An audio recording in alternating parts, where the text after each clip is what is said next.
Bienvenue à En attendant, qui est une plateforme créée pour encourager à travers la parole de Dieu pour votre épanouissement spirituel.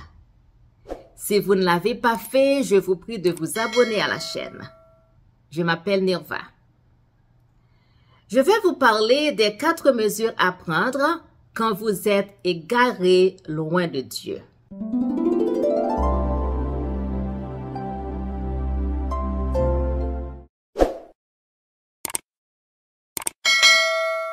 Est-ce que quiconque croit en Jésus-Christ peut tomber de la foi, ou du moins de la profession de foi en Christ qu'il a autrefois faite? La réponse est oui. Voici ce que dit l'apôtre Paul dans 1 Timothée 1er, versets 18 à 20. Timothée, mon fils, je te donne ce commandement conformément aux prophéties faites autrefois à ton sujet, afin qu'en les rappelant, tu combattes bien le combat, en tenant bon à la foi et à une bonne conscience que certains ont rejeté et ont ainsi fait naufrage par rapport à la foi. Parmi eux se trouvent Hyménée et Alexandre, que j'ai livrés à Satan pour qu'on leur apprenne à ne pas blasphémer. Paul nous prévient que les personnes qui font une foi, une confession de foi, peuvent s'éloigner de Dieu pour toujours et se perdre. D'un autre côté, nous voyons dans Marc chapitre 14 que l'apôtre Pierre a renié Jésus. Il s'est éloigné de Dieu. Qu'est-ce qui s'est passé à Pierre après sa chute? Qu'est-ce que nous devrions faire si nous nous éloignons de Dieu? Dans Amos 5, verset 4, la Bible nous dit: « Voici ce que dit l'Éternel à la famille d'Israël. Revenez à moi et vivez. » Lorsque vous réalisez que vous n'êtes pas là où vous devriez être avec Dieu, vous devez vous rappeler, l'Esprit de Dieu vous parle toujours. Dieu ne vous a pas perdu de vue. Il vous appelle à revenir. Se retourner commence à reconnaître que vous vous êtes égaré, puis demander sincèrement pardon. Dieu a déjà dit qu'il vous accueillerait à nouveau.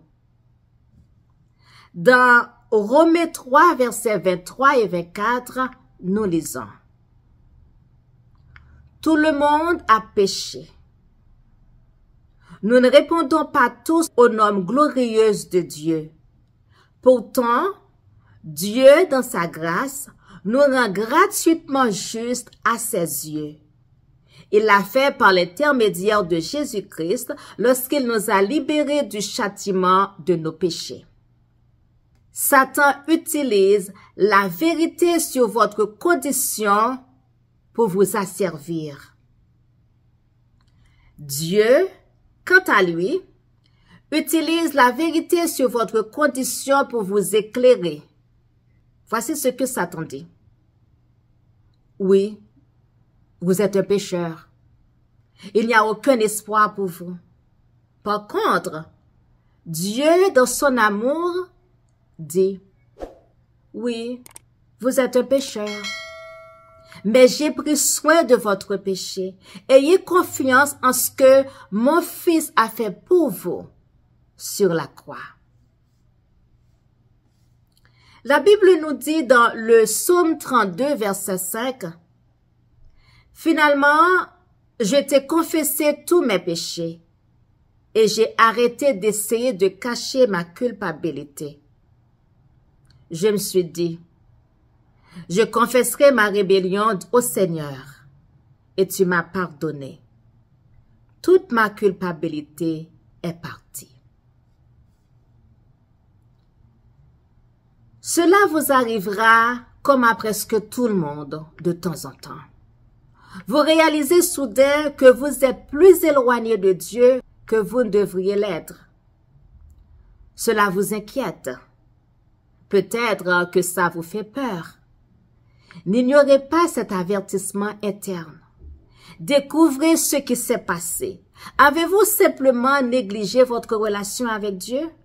Ou plus probablement, vous êtes-vous livré à une habitude pécheresse à laquelle vous ne voulez pas abandonner? Lorsque vous reconnaissez que vous avez fait du mal, confessez-le à Dieu, en étant sûr que vous pouvez être pardonné et que votre relation avec lui peut être restaurée. La confession est l'acte de reconnaître que votre péché vous a séparé de Dieu. Le pardon est l'acte de Dieu de vous rassembler. La confession doit inclure votre confirmation verbale que vous souhaitez revenir vers lui. Enfin, dans 2 Corinthiens 7, verset 10, nous lisons: « Le genre de tristesse que Dieu veut que nous éprouvions nous éloigne du péché et aboutit au salut. Il n'y a aucun regret pour ce genre de chagrin, mais la tristesse du monde sans repentance aboutit à la mort spirituelle. » La vraie repentance implique de choisir d'abandonner son péché et de se tourner vers Dieu.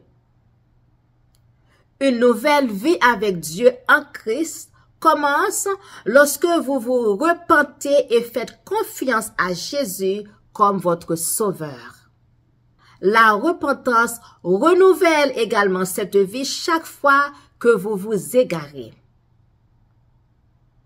La différence entre Pierre et les gens dont l'apôtre Paul a parlé dans 1 Timothée 1, verset 18 à 20, est que Pierre s'est repenti.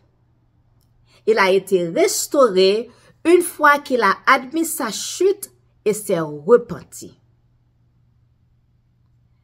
Si vous ne vous êtes jamais repenti, si vous n'avez jamais fait confiance à Jésus comme votre sauveur, vous n'êtes pas récidivé. Vous êtes mort. Comme le dit la Bible dans Éphésiens 2, verset 1er, et je lis.